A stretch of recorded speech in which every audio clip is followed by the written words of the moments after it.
Hey, folks, one of the Redneck Country Podcast. You are on with Real Redneck Todd Millard. And, of course, we got the almost guy, Real Redneck, Thom. Bill, are you there? I am here, and it's a beautiful night for a podcast. Don't say it. It is not a beautiful night for a podcast. It is freaking cold. It is a beautiful night for a podcast. Are you out? Why would it not be? Are you out front? Like, are you in your little, what do you call it, sunroom? No, I got you're allowed in the house tonight. The wind. Yeah, the wind is blowing so bad out there that you probably not even hear me inside? On it. Because it's not a beautiful night for a podcast. Yeah. Okay. Well, I'll give you that. And I'm not sure who's running on less sleep here, but that was pretty clever of you. I'll give you that. Thank you. I'm here all week, folks. And sitting beside me, as always, is the patriarch of Redneck Country, my father, Real Redneck Don Millard. Dad, is your mic hot? I certainly is. Certainly it is. But I'm not. I'm cold. And did you see that blast of snowstorm we had today? Man, it's awful. You guys got snow? Oh, it was like a blizzard. Couldn't see across the street. Nothing stayed. We had. It was terrible. Awful day. It's still cold. I'm still wearing 3 coats in there.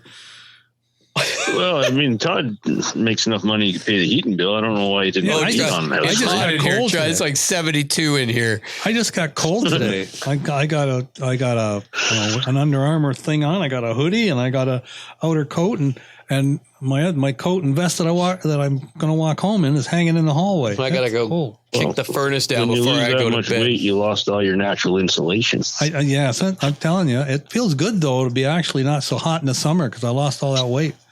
It's awesome. Yeah. Got to get there first. That's for sure. So, yeah, everybody have good weeks. Interesting week. I think we should start with Todd this week. What do you think, Todd? You want to start with me? Little old I know. me? Yep. He likes to feed off the rest of us, but I think we put him on the spot. I do. I like to because otherwise I live vicariously through you. I just sit in my house all day long. I don't get the food chain. That's it. I didn't really do much this week. We went to the gun club. That's about it. Yeah. Yep. It's about that time of year when gun clubs are starting to get active and start to move. And I'm hoping this 28-day deal doesn't put too much of a dampener on. No doubt. On what I was getting back into a rhythm. Yeah, I was getting back into a rhythm. I'll tell you what. And then, we're going back into lockdown. But yeah, aside from that, I think I posted them on Redneck Country, is coffee, not tea bags, Bill. We got little coffee pots. And I tell you what. I don't call that coffee at all there, fella. I just got them yesterday and I was pumped because I'm thinking, okay, here's my theory on why I got them. I get up in the morning for turkey season. So we get up 4 o'clock, 4:30, whatever time, and you make your coffee, you get in the truck, but we only have a 15-minute drive, 10-minute drive, 15-minute drive, and maybe sometimes only like 5 minutes, depends where we go. And so I don't have enough time to drink it. It's still stinking hot. And so then I don't have a coffee. And you don't want to carry this thing all across the friggin' fields or with the decoys, everything like that. So then I just don't get a coffee. Well, I'm like, man, so now I got these little Grinds coffee pouches that you tuck in and it's coffee all the time. And so what do? Is it like you pack it like you would chew, right? Chewing tobacco, but in a packet, but it's coffee. But it's coffee. It's coffee. So it's awesome. Like a pouch you put in your mouth. And let's put it in Bill Thom. In the almost guy terms, take a tea bag and before you dip it in your mug there to change your hot water to something that you're going to drink, take that tea bag and pack it in your cheek. You're good to go. Yeah, I used to do that when I was at the rodeo with like Copenhagen, not with coffee grinds. Nobody likes mouth cancer, Bill. So that's I'm telling you what. This is. I quit the. It's not like public service announcement. No Copenhagen on the show. Let's just stick with coffee. Is that what we're going with here? Yeah. Well, okay. So I'll tell you. I got them yesterday. I loaded them in my shooting bag. I got 6 different flavors. As you know, because you tried to chirp me on Facebook there. So I got 6 different flavors. I load them in and I thought, okay, I got like mint chocolate. I got mocha. I got New Orleans. Don, I got to ask you, have you ever had the desire in your life for a mint chocolate coffee. No, I don't like flavored chocolate or flavored coffees at all. Don't like them at all. Give me mocha ice cream, but no flavored coffee. And I'm not a flavored coffee guy either, but I was. You apparently are with the 6 different flavors that I saw on that Facebook page. The mocha one was free. So if you paid more than, I don't know, $20, they gave you the mocha one for free. And then, so my first pick was black coffee. And I'm like, there it is, black coffee. And then I got this New Orleans coffee. I don't know what New Orleans coffee is. I've never been to New Orleans. But okay, so that looks like normal coffee. Because you're right, I'm not a big flavored guy. I'm not the French vanilla guy. That's more like a tea drinking thing, Todd, right? It's a party in your mouth. It could, yeah, I'll let you know. So I got these and the black one. So I put black coffee. I said to Dad's buddy, Bill, because Dad's not a caffeiner. So I said to Dad's buddy, Bill, on our way to the gun club, Bill, how do you like coffee? He's like, black. I'm like, here, put one of these in. And so he doesn't say 2 words with his mouth full. I think he finally chirped Dad. For the first time last night when we were leaving the gun club, he said something funny because we missed a shoot because Dad screwed up the schedule. And he said, well, that was the one I was going to run 50 on or something. And I went, oh, Bill, stepping into the ring. But that's the only time I've heard him ever chirp. So he doesn't say anything. So he's got this in. We get halfway to the gun club, and it's a 24, 25-minute drive. Depends on how heavy my foot is. And so away we go. And I've got one in, he's got one in, black coffee. And we get halfway there and I'm like, I got to be honest with you, Bill. I'm not digging this black coffee one at all. and he goes, I'm glad you said something. It's like I got a wet sock in my mouth. So I hiked those out the truck. They're gone. Got there. And so I thought, okay, that's done. Black coffee, I'll give it away. I'll figure out what to do with that, or I'll carry it. So when somebody says, hey, can I have one of those? They get the black coffee. And so that's all cool. Fine and dandy. I thought, okay, what is the most, like, I usually drink double. Now lately I'm an almond milk in my coffee guy. Like I'm conforming to I'm getting ready to hang out with you, Bill, this summer. So yeah. I'm not to tea yet, but I've gone to almond milk in my coffee. But normally, prior to my new diet plan or whatever you want to call it, is I would drink double. That's my gig. Tim Hortons, it's a double. And I was getting the double creamer things that you don't even need sugar. You just pour the double creamer in and oh my gosh, it makes your coffee taste amazing. So I'm like, what is the closest? And New Orleans is what it was. So I'm like, I wonder if New Orleans is more like how I like my normal coffee, because this is just a little packet. There can't be a lot of calories in this thing. I'm good with this. So I put the New Orleans in and oh, dude, that thing's awesome. It's like a double in your cheek. And for like an hour, I packed it in. I went and shot trap, and I think I've got a new little niche thing now for shooting trap. I've got just a little bit of caffeine that continually is surging into my blood system, just keeping me alert enough that I am out there crushing orange like a champ. That's just what he needs, eh, Bill? A picker-upper? Holy moly. Yeah. I can imagine having God and the lion. He's got 4 packs in his mouth, just jittering. I don't like to brag a lot, but... Yeah, right. It's a little early in the podcast for that, isn't it? Ask me what I shot with that packed in my cheek. Oh, I don't even want to know. Dad, do you want to was there a witness? There was all witnesses. He shot 225s. Bam. Oh, he did. Yep. Well, maybe I'll have to try one of these if that's what it takes to shoot a 25. You got to come to the coffee side, my man. I'm not doing winter green. You show up with a string hanging out of your mouth from that tea bag. I'm going to be like, what the? No, Bill, you're doing it wrong. Hey, Bob, how about I never even thought about that as an option. Put the tea bag in there and just say, hey, look, this is just skipping one step here. Look, these are like, I would say, an eighth of the size of a tea bag. They're like a little Copenhagen, like, you know what I mean? Like a little bag. Not the raw. That sounds like an interesting. So that was my week. Week. It was really one day, but that's the excitement of Todd right now is like one day. Now I go back into dormancy. That's it. Well, I'll give you a little bit of a follow up on my last week's attempt to find new property. Yeah, you were going to get permission. Yeah.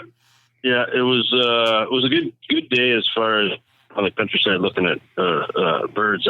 I can tell you, I didn't get yelled at. I didn't get shot. It was that I approached starting a chainsaw that looked a little bit. Did he have a goalie mask on?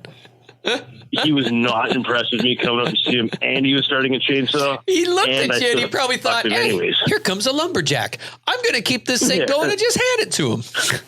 Yeah, he was not impressed about having it. He had a willow tree that fell on his property, but there was turkeys in his backfield. So, I mean, I guess I probably should have been more sympathetic with the fact that he was trying to get this willow tree cut up. But I figured, what you ask him permission anyways, and I almost got out of there without getting the scowl and the look, but he was so not impressed. No, he was not impressed. His answer was, well, I've already got guys on the property. Like, okay, well, where do you go from there? He said, thank you very much for your time. And I went away. But yeah, I talked to 2 or 3 guys, and I didn't get any permissions as far as their properties. But I did find a really nice new county bush that is way back in the back on quite a bit of property that I'm anxious to get out there and walk and hunt, and on the border of where I saw a lot of turkeys. So right on. That's the best I could do at this point in time. If I'm not getting people to say yes. Did you take the family? I took Candace and I took Violet. And did they get out of the vehicle? Shy. No, they were shy. There's your downfall. Violet wouldn't have had it. Well, she was shy. She didn't know what to say. I'm not good at this talking. I said, don't worry about it. Just come out and with me. Give them the puppy dog hugs, Violet. Look at, there's a brand new iPad in it for you. Yeah. You went about it it's bribery, Bill. It's all about bribery. Yeah, we drove a lot, and I came home a little bit frustrated because I was hoping that we'd at least get one person say yes, and we didn't. But at the same time, I got to say that I'm not too disappointed because I found a new block of bush that I can hunt, and it's public. I've got the entire rights to be there. So one morning, maybe this weekend, even if the weather's right and the wind isn't blowing 90 miles an hour, I'm going to get out there first thing in the morning, park the car, walk into the woods in the dark, and just listen to the world come up and see if I hear any gobbles or see anything that may be attractive to hunt come a couple weeks from now. So yeah, so there you go. That was it. Wasn't much. Man, I'm so disappointed. I figured you'd be locked down on getting at least 2 or 3 new places. Yeah, I'm not even looking for 2 or 3. I'm looking for 1 at this point. It comes down to, I get tired of hunting public property, county bush, just because everybody's got the right to be there. You know what? And that's cool. I mean, I'm okay with that. But when you're hunting a Tom or something like I was doing last, then somebody starts to drive their ATV past you, kind of gets a little bit frustrating. So, but I hear you. Anyways, yeah, so that was it. Not too much, but I can feel some energy coming through this phone. Like there's a third person on here. I tell you, he's sitting here. He's got notes. He's buzzing. He's ready. No. I'm afraid that I don't know if we got enough hard drive space on this studio computer to record everything that's about to come out right here. If you shut up, there will be notes. Yeah, fat chance. I'm kind of surprised this whole note-taking thing, Don, because I was not allowed to take notes from podcast 2. The only reason... This is sitting around a campfire having a conversation. It is, but the only reason I took notes because I had such a productive week, I didn't want to leave anything out. I had a great week. And Todd gets melted off. Bill. And the next thing you know, I forget half of what I was going to say. So, yeah, you're welcome, everybody. I like the way you're doing things here. It's got to be good talking points, especially when you're. I tell you what, so I'm thinking I'm gonna have to break off and start my own podcast. Yeah. I'm pretty sure I got enough alter egos. I could make that happen. It would be a flop if he didn't have anybody to chirp or laugh at. It would be. I would feel dead in the water. I'd be chirping myself. I wouldn't know what to do. I'd be in this circle. I'd be like chasing my tail. You're right. So, Don, Yes. let's get started here. Tell me about your week. I had a productive week, Bill, and I'll talk to you. And I'll laugh. First of all, for Todd's birthday back in December, he got a 20-foot tree stand. Whoop, whoop. And for Christmas, he got an 18-foot tree stand. And they've been in my shed all winter. So we had a nice couple of days this week. And not now, but we did have. So I got in the shed rummaging around, and I dragged those boxes out, cut them open, and I put them together. And then I bolted them. I strapped them both into a tree in the backyard so he could come over and see them and try them out. And are they ever nice? They both have those material hammock type seats. They both got footrests that fold in when you're going in and coming out. But once you sit in there, you could fold them out and rest your boots on them. I will tell you, Bill, that we've always bought cheap tree stands, and we got like 20 of them. But we bought cheap ones that are like they're 2-man because Dad needs room. So they're the 2-man stands, but they're like a square wrought iron type of deal, like square tubing, right? That just rigid. And I thought, who cares? I stand up most of the time anyway, but who cares? You're all bundled up in clothes. You don't feel these things. But let me tell you something. You put your butt in one of these tree stands. Hello. Oh, they are nice. They are sweet. And the tree stand that I got that I love the most has got one of them hammock material. It's like a rubberized, I don't know what exactly it is. And you could sit in that thing all day. It's so comfortable. Oh, yeah. They're awesome. And the 20-footer comes with a couple of hooks that you can put in different places for hang your equipment. Comes with a cup holder that you can move in different places that comes for your cup. And the 18-footer is a little wider than the 20-footer, and he actually got in it with Avery. Avery can hunt with him out of that one, sit right next to him. Yeah, and it's comfy as heck, too. Yeah, it's awesome. So you actually went over and tried them out, Todd. Oh, we did. You had the time. Yeah. I didn't have the time. We were there for something else. I don't remember what it was. Lunch after church last Sunday. That's what it was. Yeah. So we had to eat. Yeah. So that was a success. They're sitting over in the corner of my deck waiting to go out wherever he wants to go. And then the vaccine for 70 and up opened up. So my wife and I are both booked for April 8th to get a vaccine for the COVID. So I'm getting my vaccine this week. Good for you. Yeah. And then Tuesday morning, we were getting low on ammunition, all three of us, Bill, Todd, and I.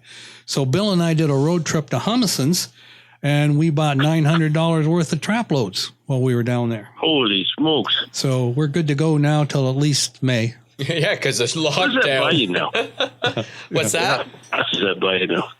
I got 4 flats. What did you get, Dad? I got 4 flats, and Bill got 4 flats. There you go. Now, I had 1 AA, which is AA. Considerably more than Challengers, right? I got 1 flat of AA for handicap.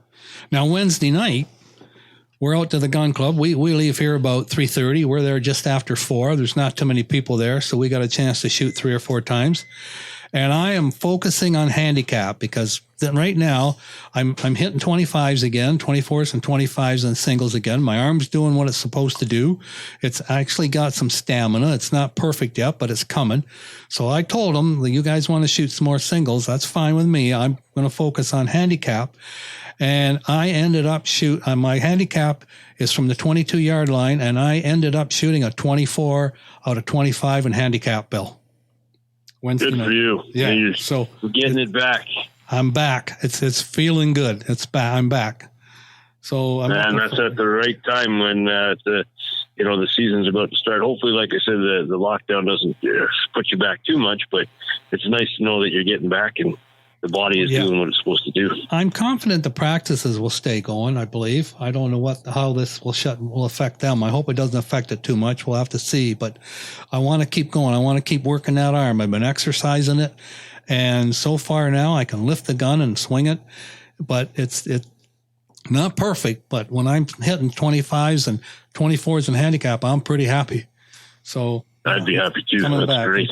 Yeah, people were noticing, hey, your arm's not bothering you. I said, well, it's bothering me, but it's a lot better, a whole lot better. You're working through it. Yeah, that's great. So I feel good about that. So we had a good night Wednesday night. Bill, my buddy, he ended up shooting a 22. So he was pretty pumped. He's shot 125. Newer shooter, and so he's starting. Yeah, he shot 125, and he'd like to start adding a 25 again now and again. So he's shot a couple 22s, a couple 23s.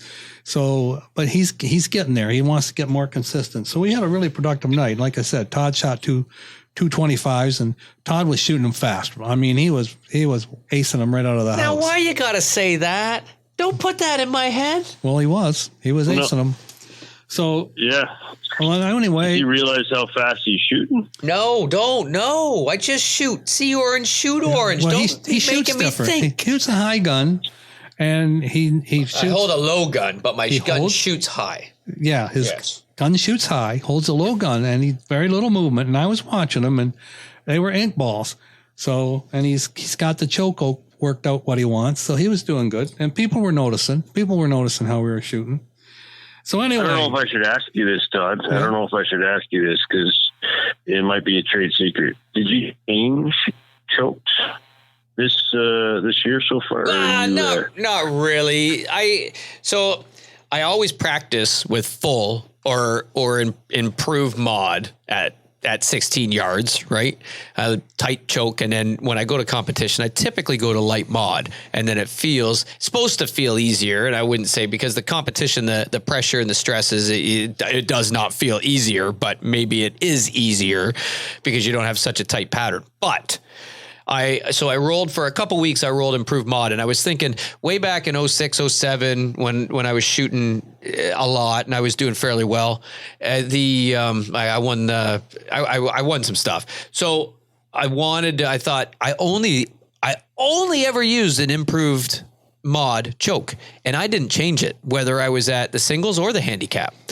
And I thought, I remember that. And the only reason I did change it because it looked cool. It's a pure gold. It's like, it's not pure gold in color, pure gold brand, and it's silver, but it sticks out like 2.5 inches, and it's got ports on it. It just looks mean.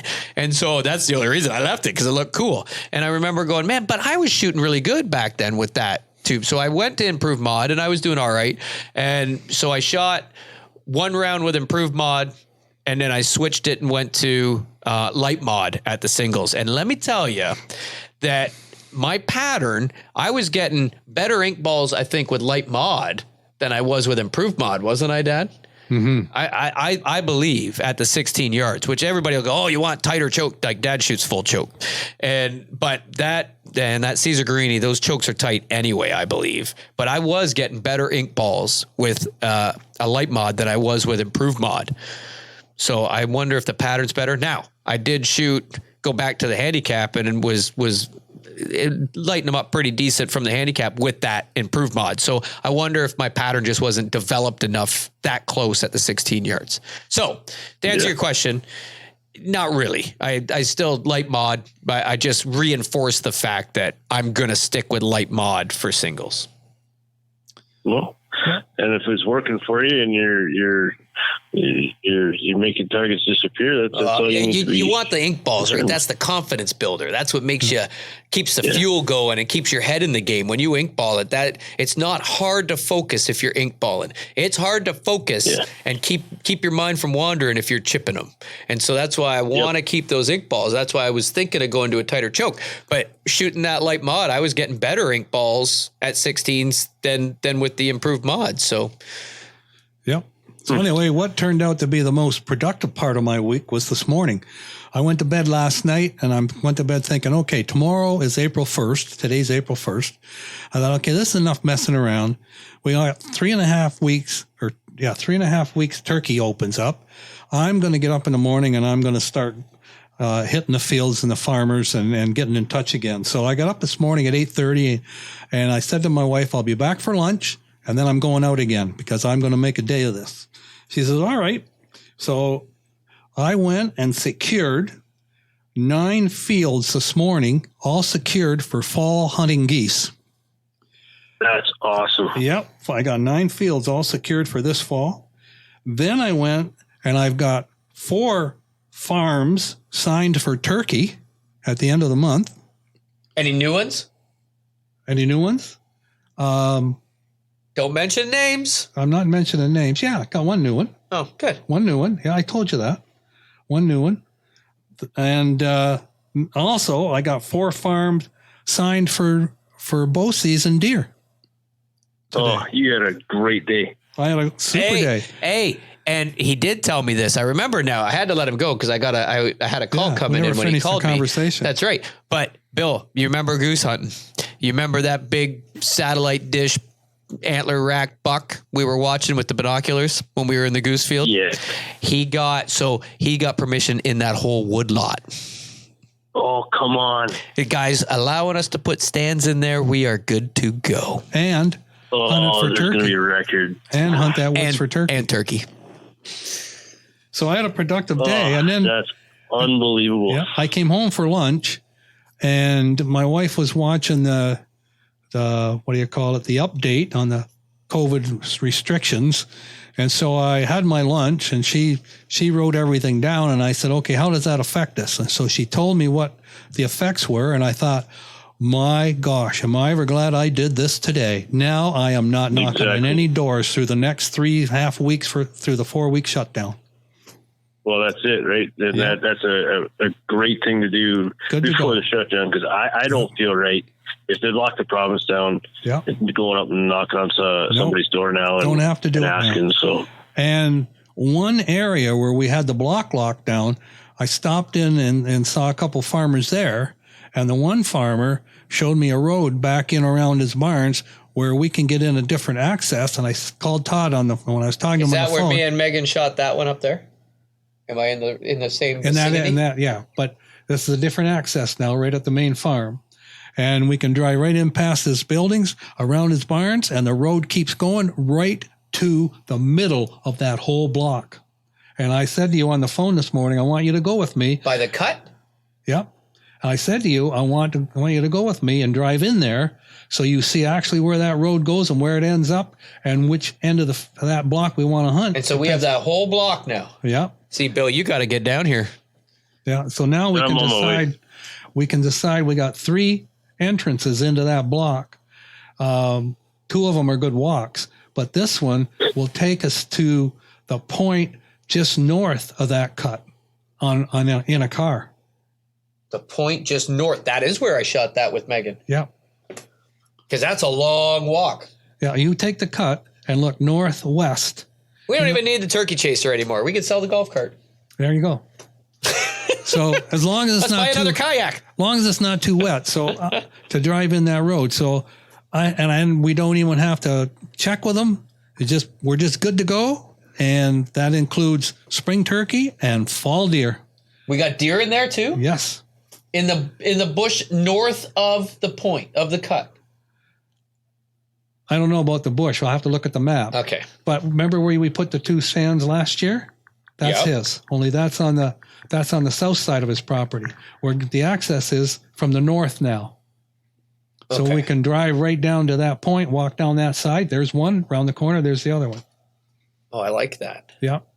So I said to Todd, don't disturb them because the deer are on the other side of that. Yeah. So I said to Todd, I want him to drive in there in the daylight with me so we can pick and choose what entry point we go in, either turkey or deer, depending on where we're going to sit. Because got to anyway, we got to move a tent. Yeah, we do.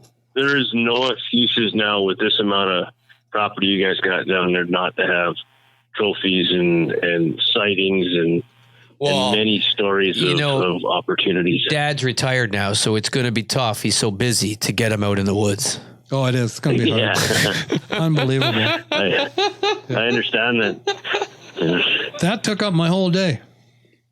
Well, and that was the best. He didn't even get a nap. Didn't get a nap. Well, I didn't. This is worth giving up naps for to get fields like that. I know that your dad naps on a regular basis. I've never had such a productive day. 9 fields for fall geese, 4 for turkey, 4 farms for turkey, and 4 farms for bow hunting for deer. All in one day. What a day. All redone for another whole year. Did you go see our guy? Sorry, Bill? What was that, Bill? I said it's not even an April Fool's joke. No, it is not. Better not be. No. And I was so relieved because the shutdown, I thought, am I ever glad I did all this today? We don't even need to go and talk to any of those people now. Did you go see our buddy that we dropped desserts off for kayak and putting in the pot? Didn't get there. Oh, geez. Didn't get there. That's one more trip. I drove by it too, but I didn't get in there. I was focused on the turkey and the fall deer, so I gotta get to see him. But we got all summer to see him because that's for fall goose. But I did get 9 other fields for fall geese. I want to fish bass in there. Like I ended up going north, and then came back for lunch, and then went south. So that's rock and roll. Yeah. Good news. Well, I'm glad you wrote all that down on that piece of paper, Dad. Yep. That was my week. Good deal. All positive, Well, Bill. All positive. Yeah, no, I'm anxious. I'm anxious now for the season to start, for hearing their stories and the opportunity. Maybe I could sneak down there and have a hunt one morning.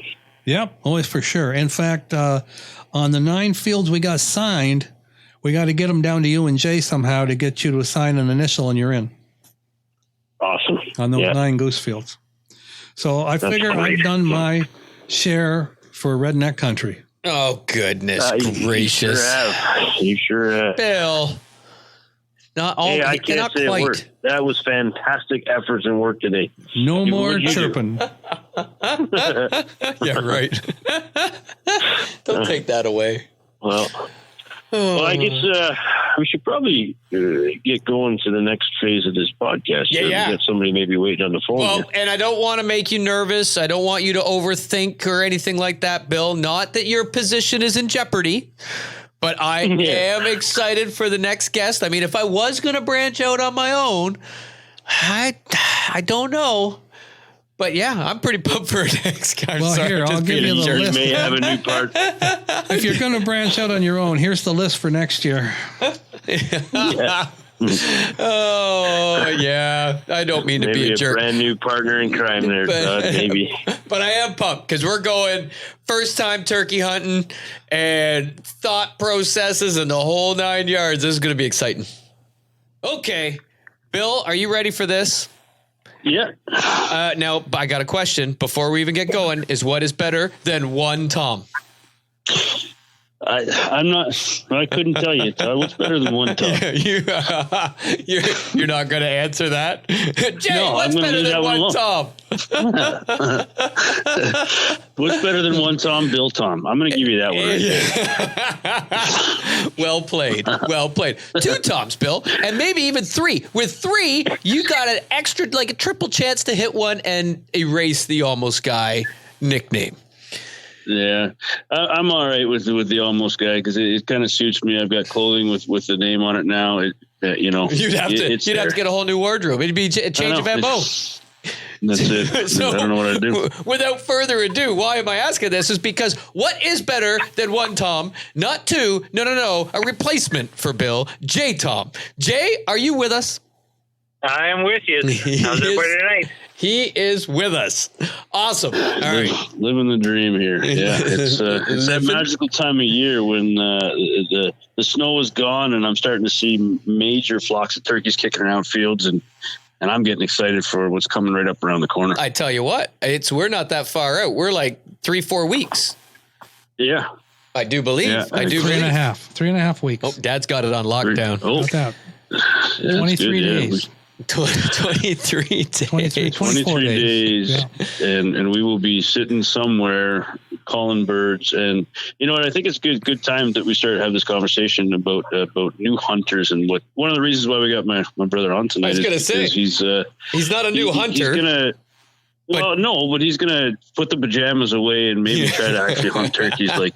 Civilized real people. turkey hunter, yes, a civilized turkey hunter, and we wanted to get him on to talk through some of the process and maybe even tell a few stories about how we got into the turkey hunting and some of what we did, right? I like that, because I had to go through the stinking course and all that jazz way back in the day, and yeah, that's good. But I want to hear I want to hear Jay's perspective. Jay, so you shot your first turkey last year in your pajamas. I did. And I'd like to point out that I think it was last week or the week before's podcast, you were discussing how you like to chase turkeys and that's the way you do it. You see them, you run after them. And I had to laugh because you made it sound like it was so hard, but I was able to do it in red, plaid pajamas. So how hard is it really? I like this. Welcome to the podcast, Jay. and that's exactly it. So what's your problem, Bill?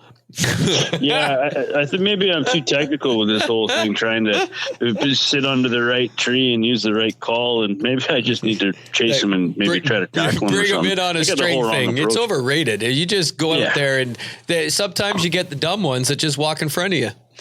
Yeah. This week was a big week. I mean, we talk about what we did this week a little bit earlier on the podcast, but this week I didn't bring up. Today was a big day because I went to Cabela's and we had some purchases, but I'm not going to talk about that until I hear about what Jay did this week and his purchases. So getting right into the turkey. I'm not sure if your wife listens or your wife even knows, but.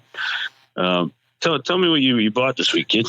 Well, as we've discussed before, we've got a friend, TJ, and he and I hunt down our area here. And we decided that we were going to try and, do our best to get into this turkey hunting this year. And camouflage PJs. Yeah, with the camo PJs. And who knows, maybe one day I can find a pair of Crocs or something that some of you guys might be wearing. I got them on right now. There's no doubt in my mind.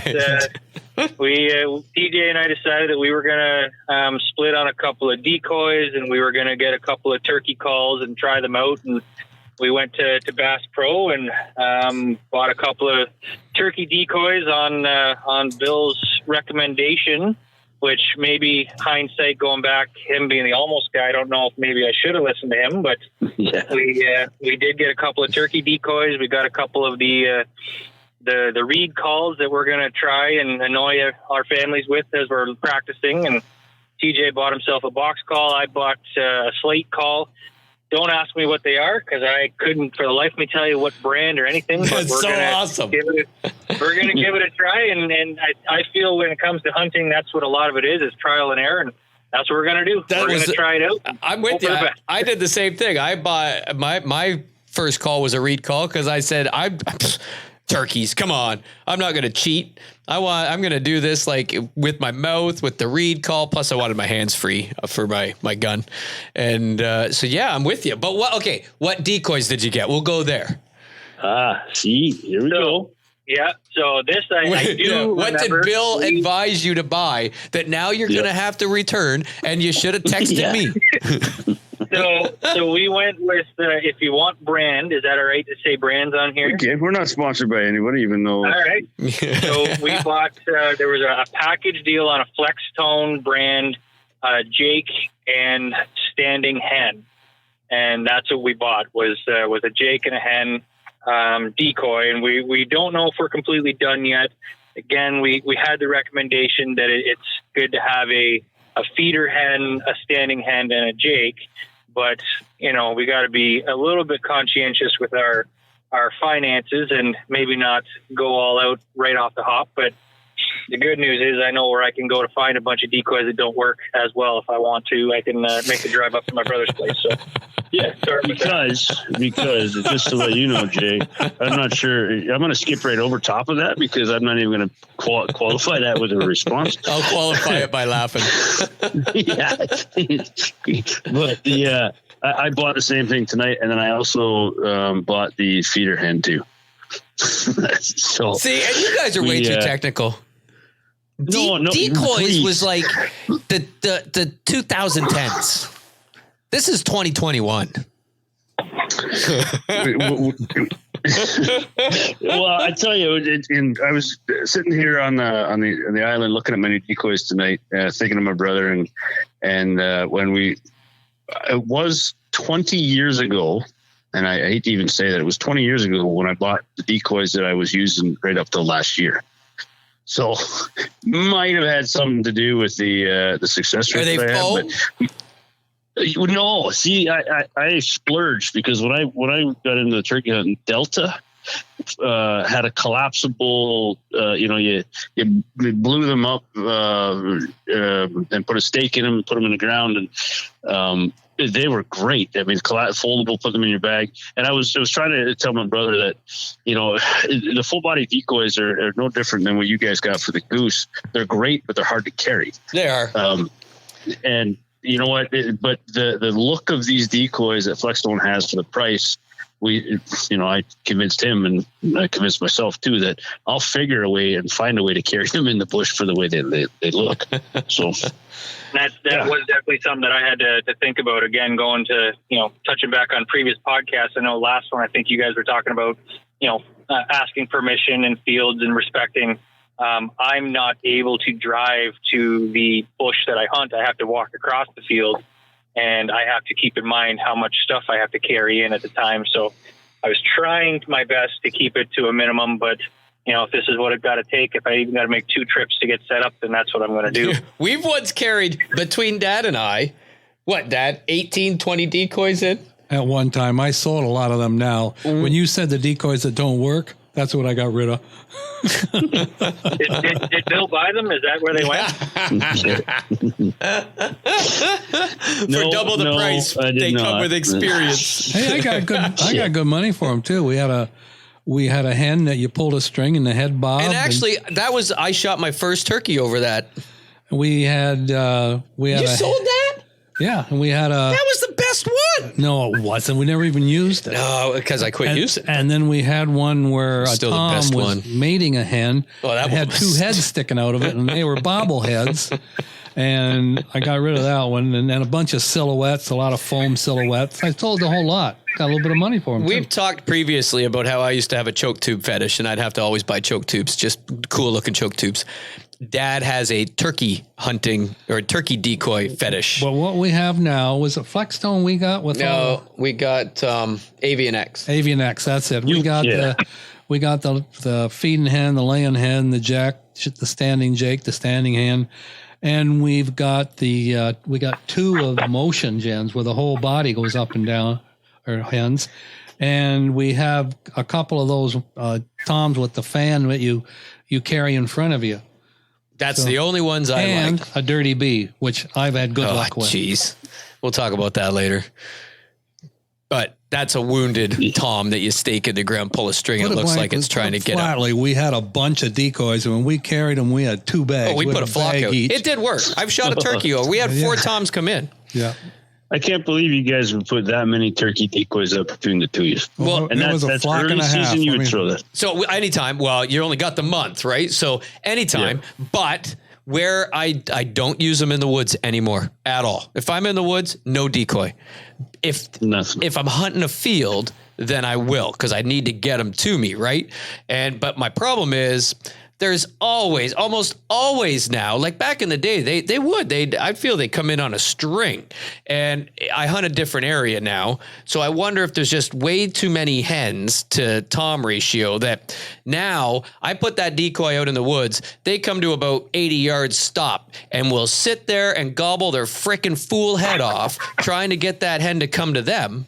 And then by the time it realizes it isn't coming, you think now it's going to close the gap? Nope, because there's probably 7 or 8 other hens that have come to his gobble that are walking towards him and take him away. Yeah. So I just you need to work on your calling right here on that. That's true. You might not be wrong, and that's why I find it fun to chase them. So I said, screw that crap. So if I'm in the woods, I typically do not use decoys on the edge of the field, and that's what this was. This was we call it the cut, but it's like a thin row of trees, probably 20 yards wide, that divides 2 fields and comes to a point. So it's like you have a field on your right, a field on your left, and then 20 yards from the point to the other bush across. And so they cross in between that point. It's like a pinch point. So we loaded up those decoys there. And it worked. It worked. It was just way too much freaking work to carry that. Now we got the turkey chase with the golf cart. Wouldn't be too bad. But Where you're hunting, Jay, how many birds would you say that you've seen this week? The rumor has it that there might be upwards of 40 turkeys in the field that I'm going to be hunting. That's well, all I mean, right. we got 23 days before that it changed a little bit, but the odds are good that there's at least going to be turkeys in the area. That's absolutely true. I've still got my trail camera set up from deer season, and they're walking by it almost every day, twice a day. I've had some beautiful pictures of a really big Tom strutting, all fanned out, puffed up.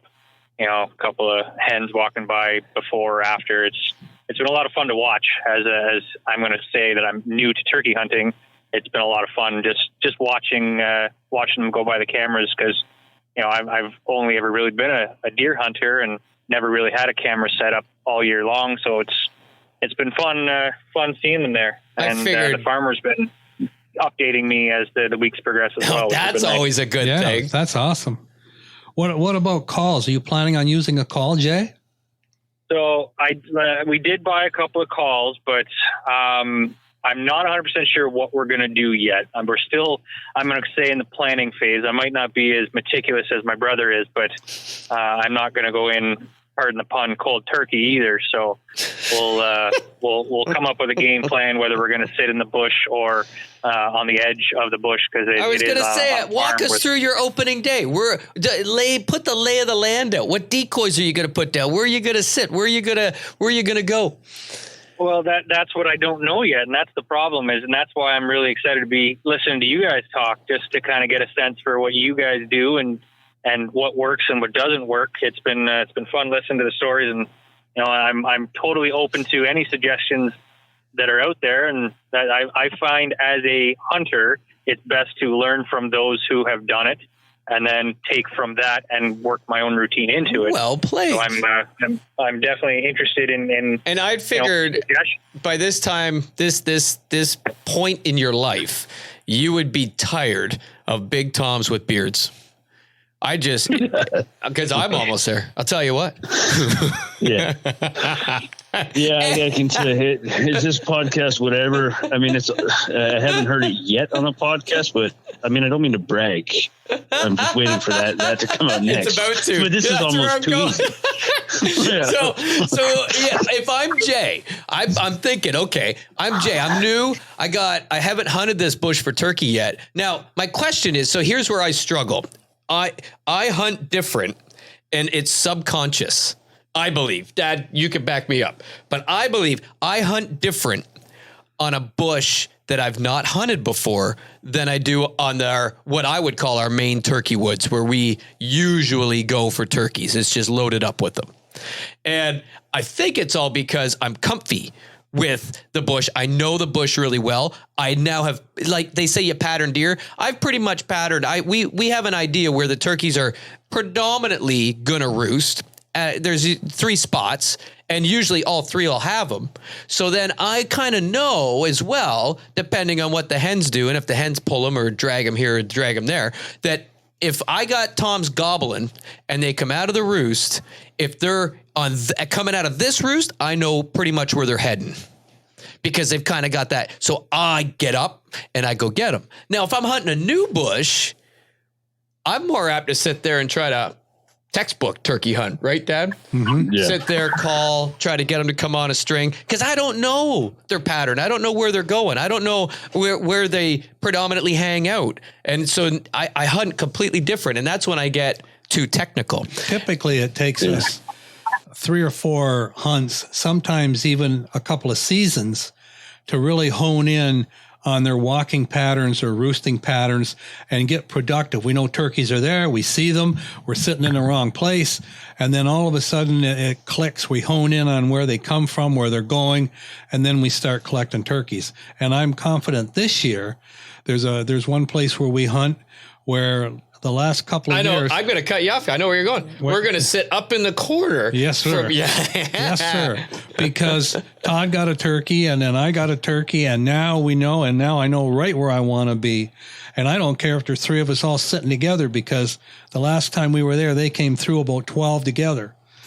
And so that's where I'd like to be. So you get to know it and you get more confident as you go along. Yeah. And that's when I get chasing them. But the fun time Jay's going to have is learning this area, learning those patterns.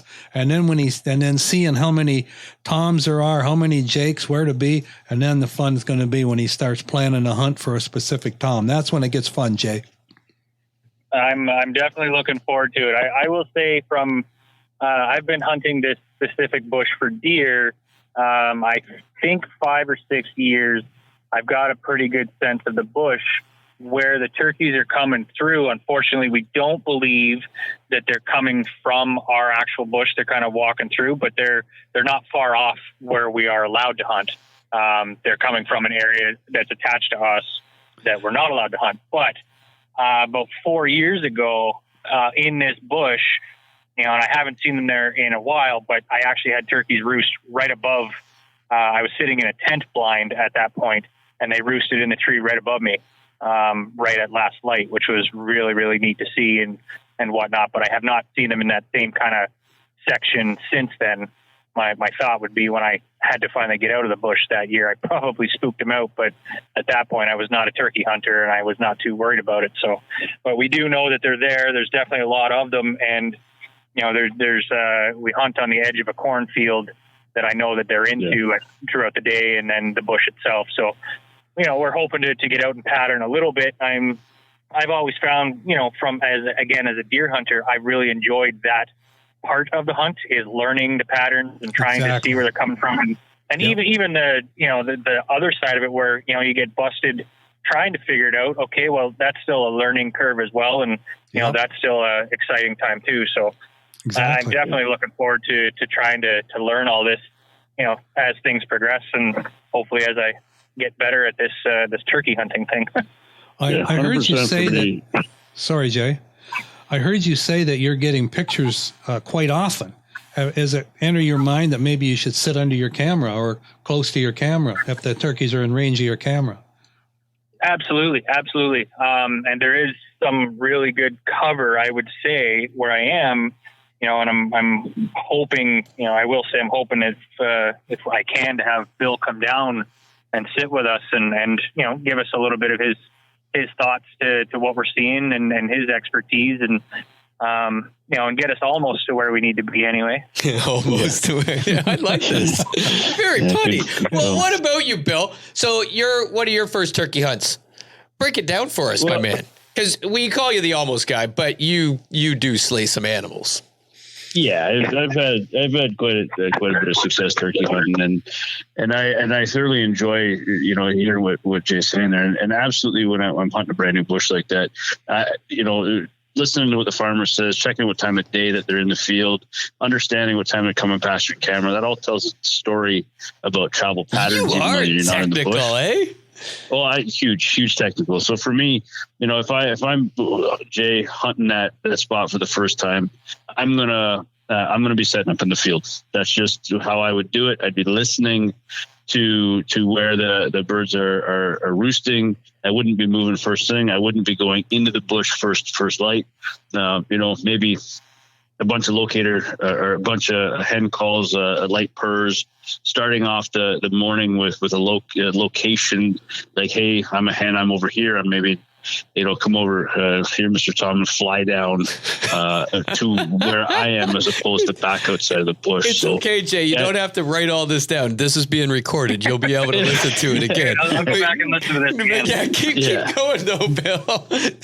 Yeah, but for me, that's where I would be starting, and that's how I try to start on a new block of bush. If I've seen birds in the field, it's a bonus. If not, I'm starting first thing in the morning, close to what I know looks like maybe a roost tree and the roost the type of woods, big hardwoods with big limbs on them, and looking at the bush that way. And so you're right. I get where you're going. And my mind was spinning with you, because the first time, like I said, when I hunt a new bush, I typically, my initial reaction or want would be to sit, because now if I'm hunting that bush, it's because I've seen turkeys in that field.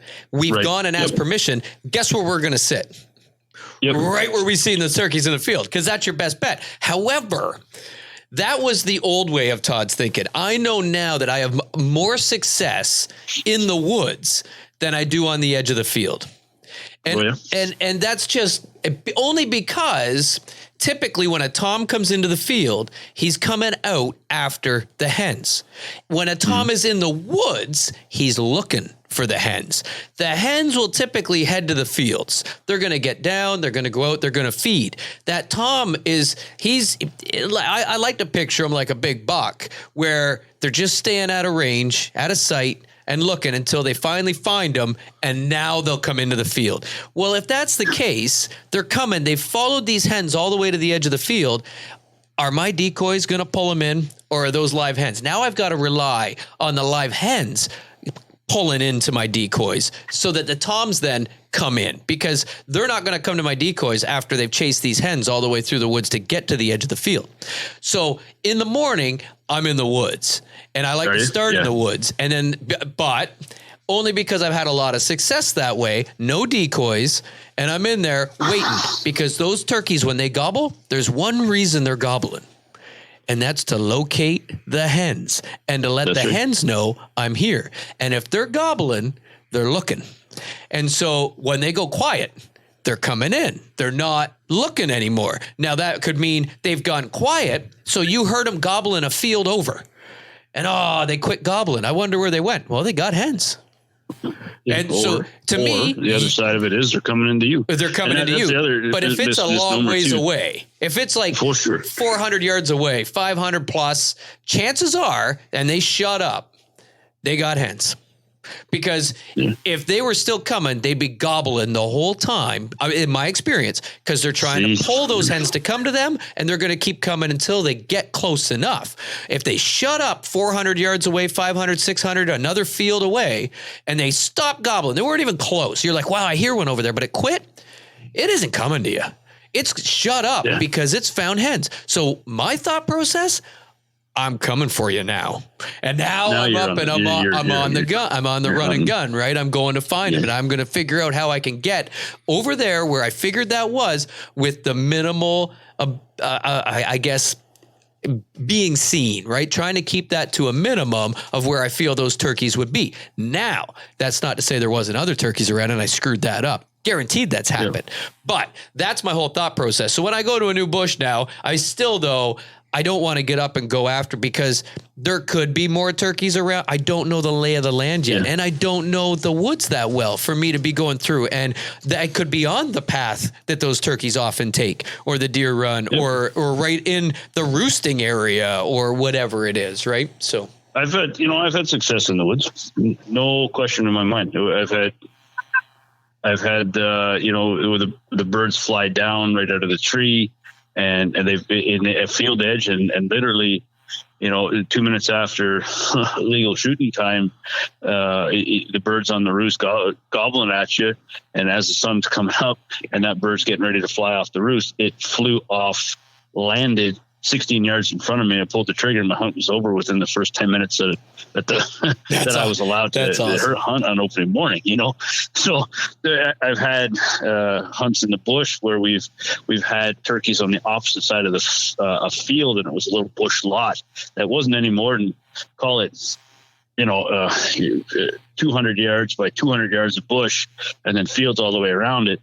We get in on the one side, call birds through the bush, and had success that way. So, I mean, for me, I personally enjoy the first morning sitting on the field edge, but where you have the most visibility too, right? You want to be able to see it. I find that bugs me about a new woods. I want to be able to see turkey. So they might be 1,000 yards on the other side of that field, but I could see them. If I'm in the woods, I can't see them. I never knew they were there.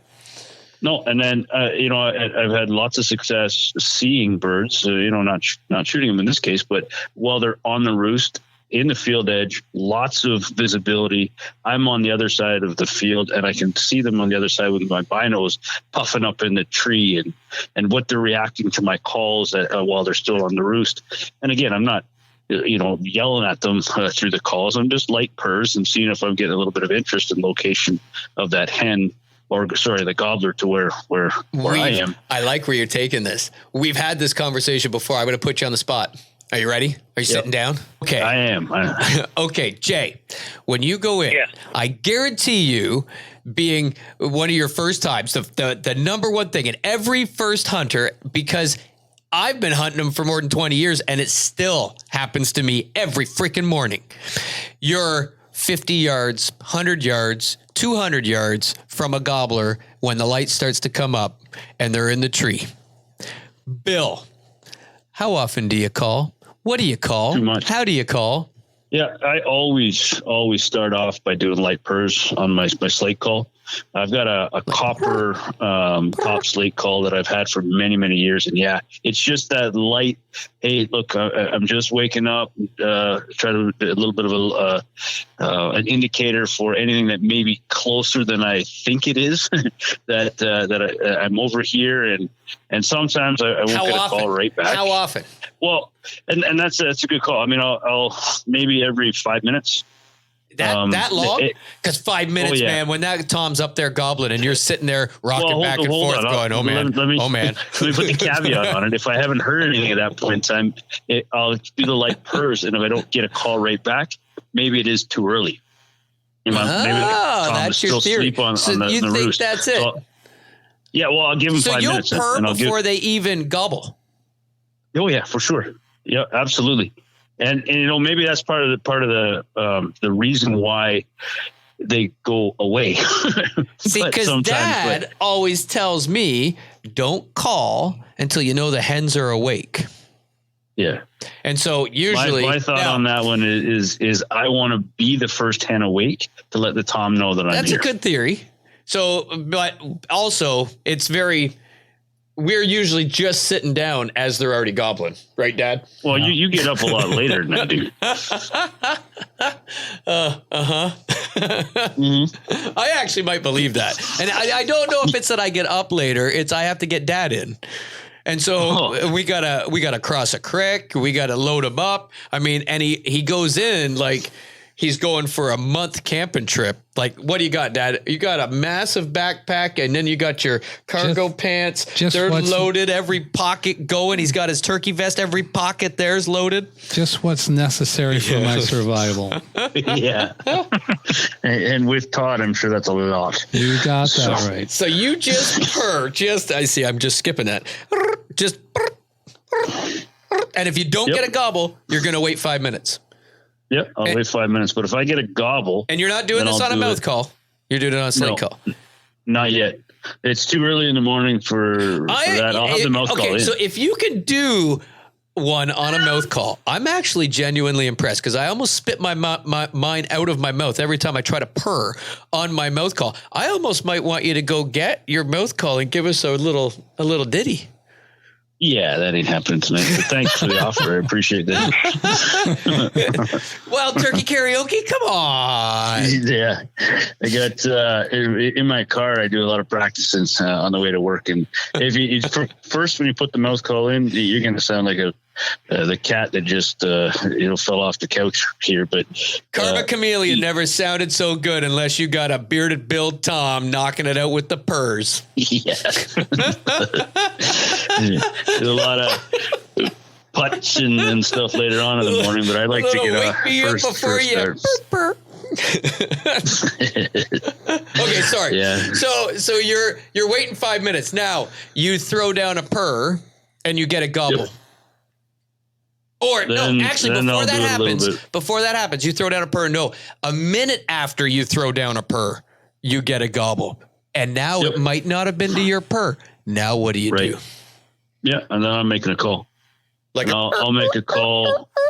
Yep, exactly. Yeah, a little bit of something like that, maybe a little bit louder. I'll do really raspy or really light, really nice. It depends. I like the old raspy hen sound from a mouth call, and maybe at that point in time, if I get a gobble or a Tom that's hot on the roost, then I'll start with the mouth call, doing a little bit more of the my vocabulary tonight for turkey calls is not great, but it's not that you just have to show us, Bill. You have to do it. Yeah, I probably should one day. We have a call sequencing here to let you guys know what our we will call make it sequences the are. Bill Tom ringtone. That could be it. We could make a little bit of 50 cents on the App Store. But, yeah, so you're going to buy it, are you? Sorry, yeah, I'll buy it. I mean, well, why not? I mean, it's going to help my... If nothing else, it'd be a good alarm clock because you'd be turning it off every morning. You don't want to listen to it too long. That freaking bearded Tom. That's it. Oh, that's awesome. Okay, sorry, back on track. It's tough to stay on track with you, you know. I'm sorry. It is what it is. He can't, Bill. It's impossible. It is. I don't know what's coming out of my mouth. It's exciting for me. He's his own biggest fan. It's a true story. Yeah, I've heard that. Look at that. So. You're the bearded Tom, and I'm the big fan. Okay, so it's a minute after you throw down the purse. You get the gobble. Now you're hitting them with as soon as you get a gobble, you're going to switch to the actual clucking or are you sticking with? No, I'm sticking with the purrs, but it'll be a louder, more aggressive purr. Maybe not right away. I'll put the purrs out. Yeah, a little bit louder than I did. Not as light. It'll be a little bit louder, maybe a little bit longer sequence, just to try to get him to cut me off when I'm making the call. If he gobbles, then I try to have that conversation back and forth. But I think my mistake a lot is I overcall while they're on the roost. I really think and I don't know. And we've had this conversation because we'll have them sometimes do the exact same thing and they'll come right down in front of us. And then the next time they go the other way. So here's the other interesting thing. I don't think it has anything to do with calls. I think it has to do with live birds on the ground. Well, I was just going to say, I think part of the issue or part of my call that I've had a lot of experience over the last 2 years is I'll get into a battle with a live hen. I was just going to say, if you just stole my thunder. Darn you. Hey, I apologize for cutting. No, I don't. I don't apologize at all. Good. I didn't know what this was turning into. But yeah, I'm 100%. I wanted to say that if I'm even a new turkey hunter and I'm going, okay, I'm calling to a Tom, your number one thought process, call to the hens. Yep. Because you get live hens in your spread. They're bringing in the Toms and you're calling and mimicking the hens that are there. At least you're going to be just like those hens that are on the ground calling now. And if they're not making noise, then I'm going, what do you do? Now I'm torn because I can see hens on the ground. I know I got a Tom in the trees and now I want them to come to my decoys, but those hens are walking the other way. I need to call to those hens. I need to get those hens attention. And now I can see them. So now I'm trying all kinds of I'll do the little purrs and that don't work. I'll hit them with, and if that don't work, I get all yeah.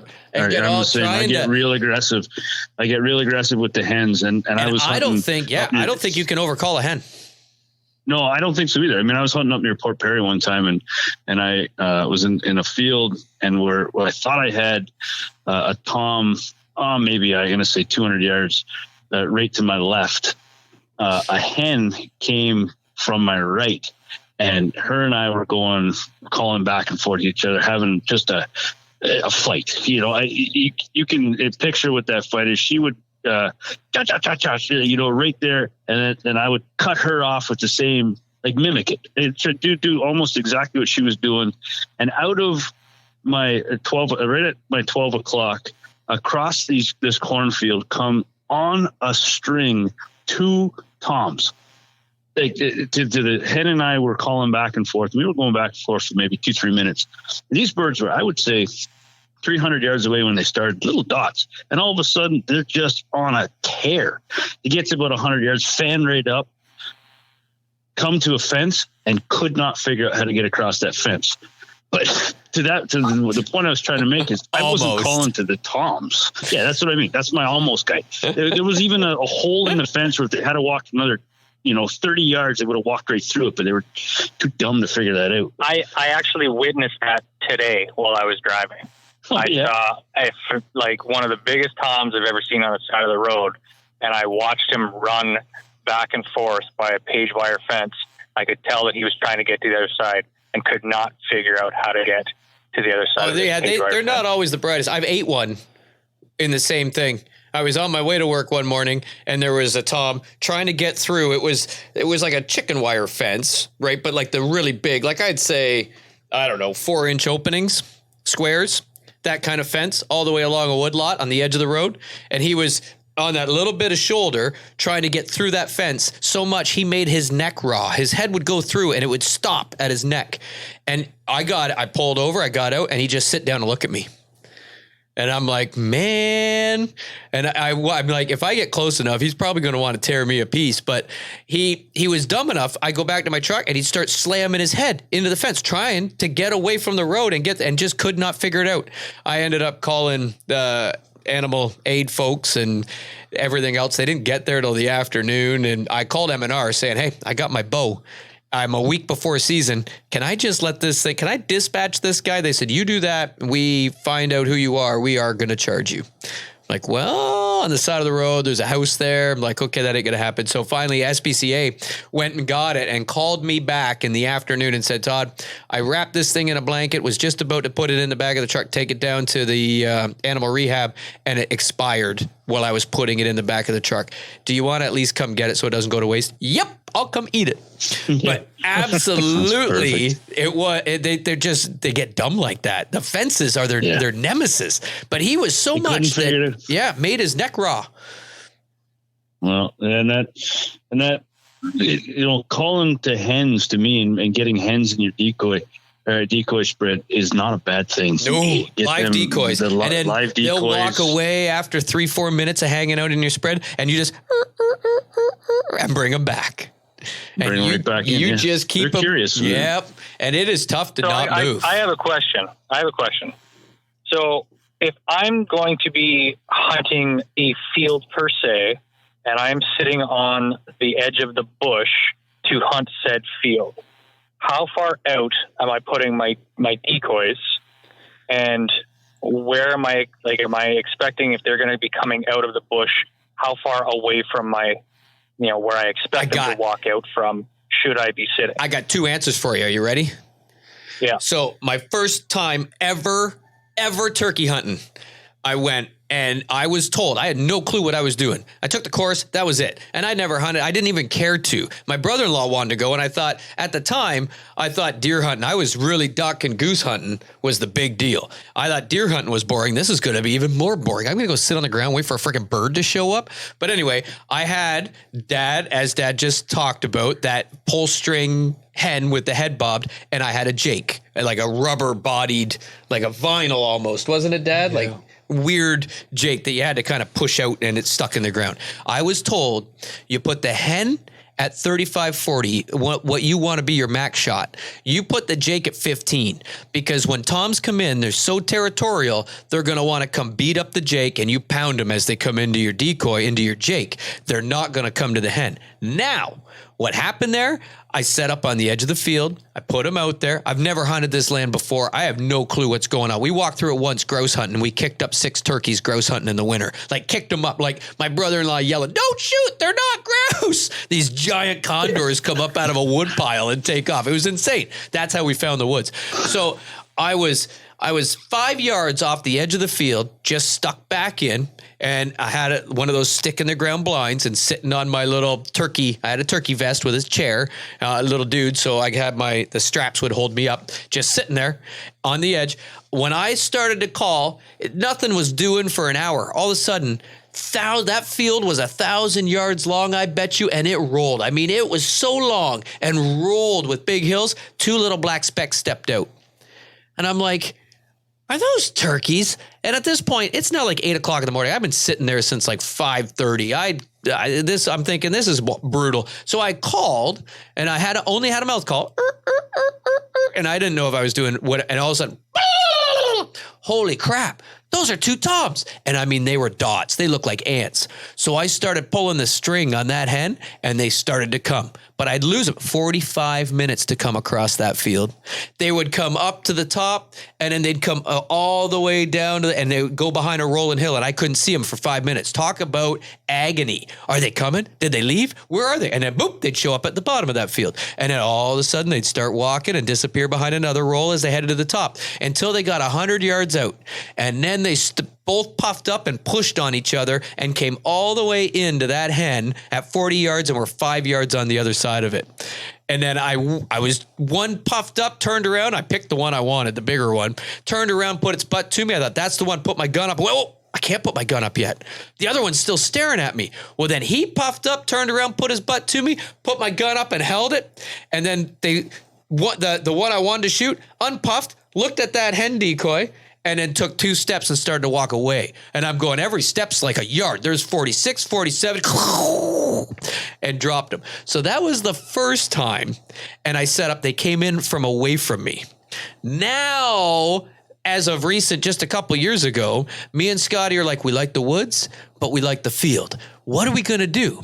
I know, let's set up 15 yards in the woods. We'll put our decoys on the edge of the field, and I mean both of them on the edge. So the hen and the Jake on the edge of the field so that anything way out in the field can see them and is going to come to them, but anything in the woods isn't going to see them till it gets to the edge. It's come too close, we're going to whack it. Because like I said, in the woods, I find they hang up if they see your decoy and they want to call that hen to them. So we sat there, and where you're saying is, okay, where do you set up? Do you think they're going to come out here? Those turkeys, man, are they agile going. You think that they're going to walk a deer run to come out, and they will not. They'll come out anywhere they want, and they will go through some thick crap. They just don't care. And so we sat where we thought they would come across the field is where we planned it, but 15 yards in the woods. And that morning, a tom ended up coming directly behind us. And the only saving grace I had was it gobbled. So I knew enough I could turn around, and it came right up to my left at 35 yards. And I whispered to Scott, I'm taking the shot. He's like, yeah. And I pulled the trigger on that guy, still in the woods. I think he just got a glimpse of our decoys in the field because he came up parallel beside us and could see out in front of us, but 35 yards to my left. I took the shot, he dropped, and then I shucked my gun, or I think I had my autoloader at that time. So I looked at Scotty. Yeah, I looked back, and he got up and started to walk away. And this was the best. This was one of the most epic ever things to witness that I got to see, because I've often dreamt of shooting a turkey on the wing when it's flying. Just watching the size of that bird come down and bounce on the ground would be awesome. How often do you get to shoot a turkey in air? So I said, it's taken off. I got up and climbed over our blind, and I ran through the woods. It ran to the edge of that field. When it hit the field, it took into flight. I got to the edge of the field, put my gun up, pulled the trigger, and I got to watch that thing come down like a cannonball, and it was freaking awesome. But both of those were just to drive it home, Jay, no rhyme or reason. You got to be ready. They're going to come from behind you. They're going to come from in front of you. They're going to come from beside you. But one thing I learned is I never put my decoys right in front of me, because if they're coming out from a field across, I don't want them looking at me. I want them looking at my decoys and not seeing me, because I do have to move at some point. I've got to get my gun up. And so if my decoys are to my right a little bit and out, or to my left a little bit, excellent. They're not looking into the woods right directly at me if they're coming into the decoys. So I don't put them near me. Yeah, I'll always put the decoys off to my right because I'm a left-handed shot. So they'll be off to my right, probably, I don't know, on call it a 45-degree angle. But the Jake is always the closest one to me, because in my experience, like Todd had, the Toms are going to be dominant, and they're going to, even if it's 2 Jakes coming in, they're going to come to that Jake to beat it up, to try to knock it off where the hens are. And if that didn't happen Jake that morning for me, out, my first turkey did not happen. And it was told, I'm like, that was supposed to happen. I got him anyway, but he hung up. You know what? They don't always follow the script. That's for sure.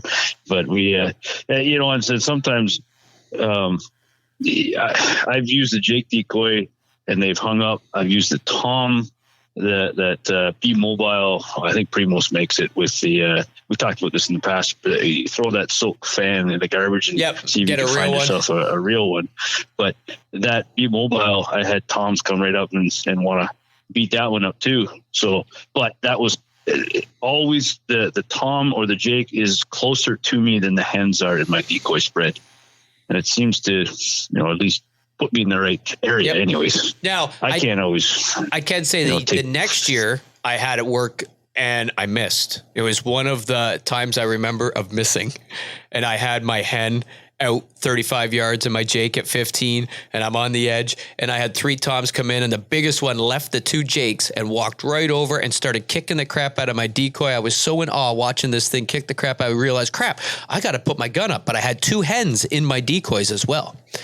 And so soon as I started to put the gun up, they were 5 yards, they jumped up and flew. That Tom looked at me and started to run straight away, and I took 3 shots before you could blink an eye, and he kept on running. Yeah. But it did work textbook that time. But yeah, I there is no, they say that that's the theory, right? Put the Jake closest to you. But like I said, if I'm in the woods, I'm not hunting it. And now we will position ourselves a lot on a corner of a bush. So we'll be 10 yards off the corner. So I've got the actual corner. There's a field to my right and the other field to my left. And that corner right out in front of us. Now I can see across that field and see what's going on. And if I can see, wow, he's 300 yards out and he's going to walk right past this corner all the way to the next corner of the woods, I can drop back in the woods 20 yards, run down to that corner and head him off. And done it lots, haven't we, Dad? Yeah, we have done that. Now, yeah. But yeah, I still think the biggest thing that's going to be hurting everybody or hurting your mind, every new turkey hunter and even old turkey, all of us, the biggest thing is going to be opening morning. You got gobbles. How do you call? And I don't think there's an answer. I think it's called, like me and Dad, we're like an orchestra, right? Yeah. Yeah. When we got a Tom, Dad will sit there on his box call with the, and then I come in with the, and we start really light. And then depending again on hens and Toms, how much we amp it up. But that's our theory. We do both, and we'll try to do them at the same time, so we sound like a couple hens. And that's what we hope to bring them in. And again, there's no rhyme. 50% of the time they come, 50% of the time they leave. Yep. Just got to put your time in the woods, and it'll happen. And throw your calls down and run after them. Or that he always at least got a story. Always got a story. I like the fact just being out in the woods, because you're right. I can give stories of anything that happens. Once you've sat there for a while and you either hear a gobble or see a turkey, you still got a couple options: spot and stock or run and gun. Yeah. So really get up, go get them, and quit being so boring. This ain't deer hunting. Go have some fun. Yeah, I love it. Anyway, any more questions, Jay? Any more thought-provoking? You can put me on some todgens? No, I'm literally just taking this all in right now. I think it's been incredibly informative, and I'm sure I will have more questions as I start to think more about it. But I'm thinking you're going to have more answers. You're going to come back and school us. You've already done the run and gun. You got that down pat, pajamas and all. Yeah. You just need to do because I didn't have to think about it. Yeah, you just need to do the ambush and the spot and stock, and then you got the trifecta. Perfect. Well, things to check off this year, I guess. Yep. I'm looking forward to getting down there, and I'll leave the gun at home. Doesn't matter to me, and call you guys in and sit with you in the woods and see if there's anything to be had. They might need your gun just to grab it, in case there's another Tom to come, so they can use your tag. Yeah. I'm hoping to get out, a few times between now and the turkey season, just to sit and watch and scout. And, like you guys said, it's best to try to get out and pattern and whatnot. But I'm, like I said, today, I'm just really appreciate the insight, taking it all in. And there's lots of fun to be had. That's for sure. I know that, I've said earlier, but I love just being out in the bush. Like my brother said the same thing there, being out there, seeing things, learning. And, it's one of those things that, to me, successful is just being out. It doesn't have to end in anything else other than that. So I appreciate the insight. Oh, turkey hunting's turned into one of my most favorite kind of hunting. Like it's exciting. Sure. Yeah, mine too. Just gobbling. Where else can deer, you don't know they're there. Turkeys, you know they're there. And I'm planning on calling you back in a few weeks and hearing your story. Well, I'm hoping to have multiple stories for you. Yeah. Right on. Yeah, I'm pretty pumped. Good. Well, thanks for coming on tonight, kids. Oh, appreciate you having me as always. Thanks, Jay. 2 Thoms are always better than 1. See? Yeah, but the perfect scenario is 2 Thoms minus a Todd. Good. Yeah. I like the way you think sometimes, Don. That's good. It doesn't happen often, so when it does, he's got to capitalize. All right. Sometimes I think, Bill, you're as frustrated as I am sitting there listening to this. Yeah, but I can't reach out and smack him. You can. Oh, I've done it several times. Yeah. But and then he comes back and he pretends he doesn't know what I'm mouthing at him. You can only say shut up in so many languages. That's it. So, good grief. All right. Well, until next week then. Yeah. Thanks, Jay. Thanks, Jay. Thank you, guys. Good talking to you again. I appreciate it. Yeah. Yep. As always, we'll get together for show. And that'll do it for this week, folks. For the Redneck Country Podcast, I'm Bill, the almost guy Tom. And I'm Todd. And thanks for listening. And folks, if you want to be part of the podcast or you want to give us some feedback or really contact us about anything, feel free to email us at podcast@theredneckcountry.com. Again, that's podcast@theredneckcountry.com. Thanks for listening. Talk to you again next week.